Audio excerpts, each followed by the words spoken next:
So I stopped partying, stopped going to parties, stopped hanging out with people that would tempt me to drink.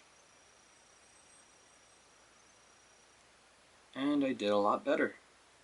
I wasn't drinking beer anymore, wasn't drinking whiskey anymore, no more bourbon, no more tequila, no more liquor, no more nothing, you know? That first year that I quit drinking, you know, from the age of 19 until I turned 20, that first entire year where I quit drinking, it was tough. And then 20 to 21, that was hard too. And then when I turned 21, I was up in Wisconsin, and a couple of folks suggested, hey man, you should just drink one beer. You know, it's his 21st birthday. It's traditional for you to go to a bar and at least have one beer or one shot of whiskey or, you know, one shot of tequila, whatever. And I declined. I said no. I've been through a lot of stuff because of this beverage. I'm not going to allow it to take a toll negatively on my life once again. I have quit drinking, and when I do something, it's all in. I'm either all in for not drinking or all in for drinking. When I used to drink, it was like that Blake Shelton song, The More I Drink. You know what I'm talking about. If I'll have one, I'll have 13, because there ain't no in between. The more I drank, the more I drank, the more I would drink. So being as I have the attitude that I'm all in, whether I'm drinking or I'm not drinking, when I was drinking, I'd go all in. Bam! I would crash through the barriers, cross over the lines, and just ignore logistics completely, become an irrational buffoon who didn't know his ass from his elbow. And that's what drinking does to you if it's a problematic in your life. But since I was all in for not drinking, that's the advantage I had.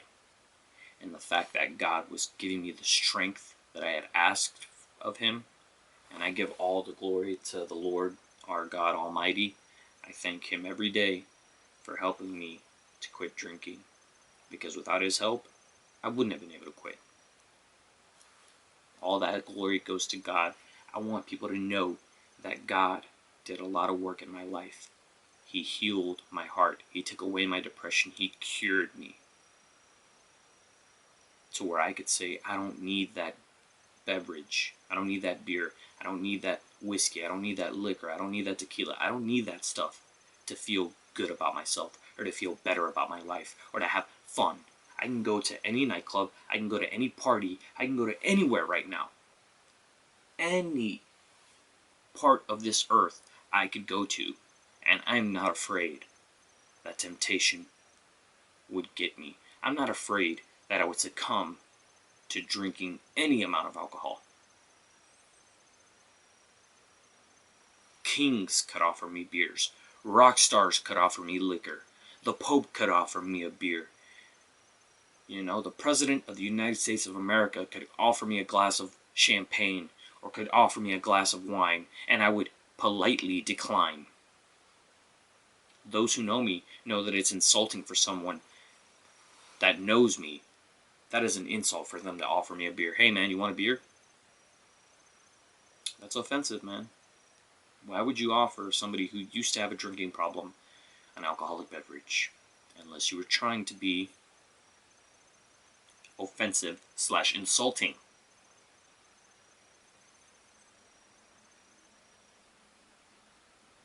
It's just not good manners. So, that's how I quit drinking. I asked God for help. And I quit cold turkey.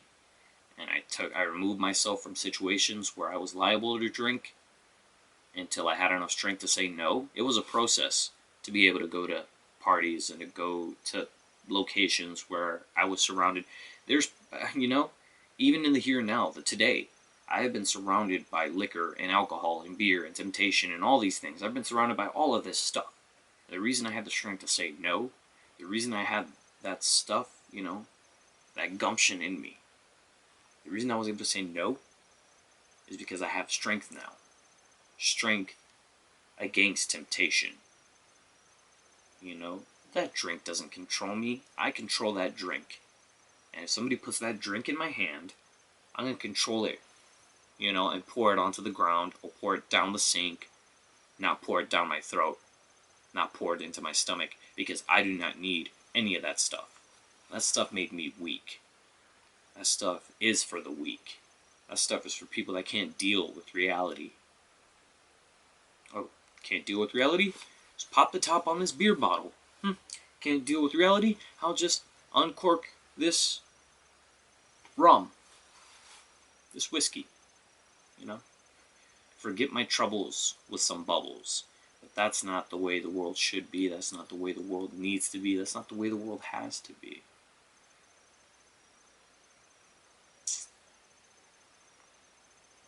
I'm extremely spiritual, and I am not religious.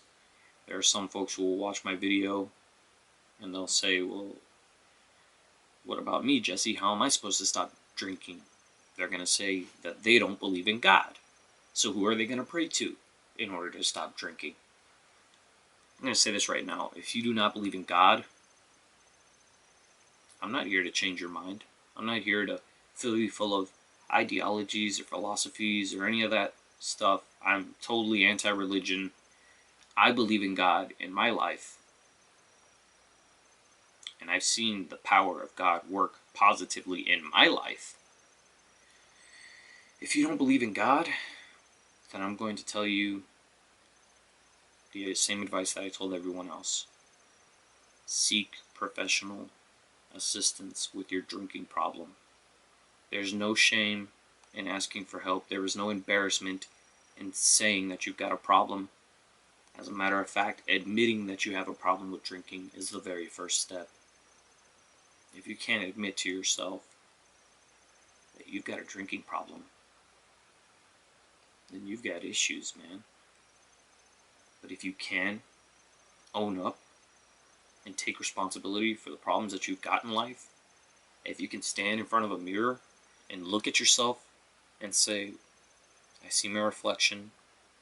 Currently, that reflection is the reflection of a person who has got a drinking problem.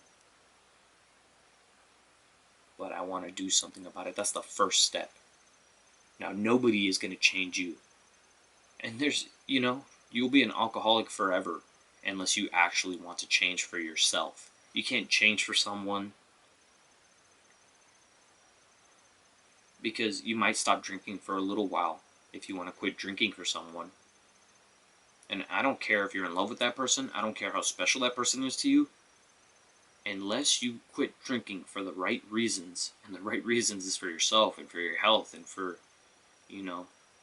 those kinds of things. Maybe you want to stop living that lifestyle of inebriation and intoxication. Unless you quit drinking on your own accord, then you will fall. In your times of weakness, you will fall to the drink. And that drink will control you, you won't control it. Now that's a scary proposition, isn't it?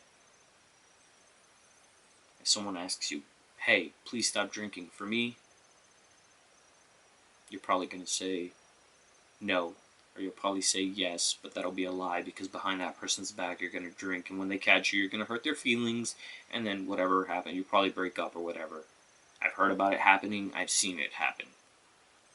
I've never seen somebody quit drinking for someone else and it actually 100% work out correctly for them.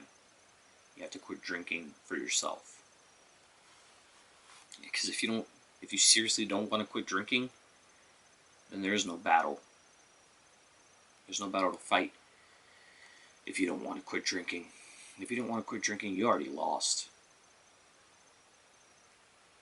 But for those of you out there that do not believe in God, that's my advice and my suggestion to you. I will also say self-help, and I will also say willpower.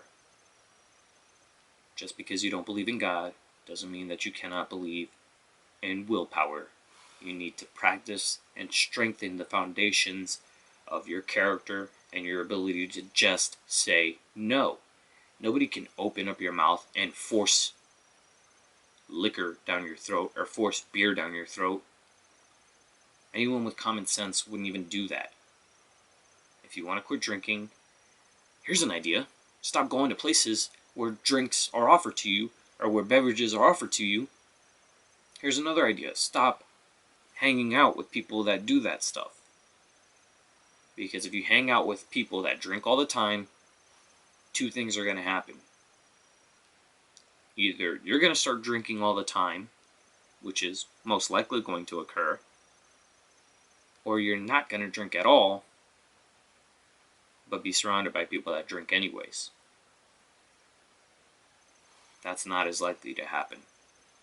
But you need to practice restraint. You need to practice patience. You need to practice your strength. And you need to practice and exercise your willpower. If somebody offers you a beer, no thanks. I'm trying to quit drinking. If somebody offers you a shot, no thank you. I'm in the process of quitting drinking. And if you cannot say those things to people, then don't go to the party. Don't go to the nightclub. Don't go to the venue. Don't go to any location where you know that there's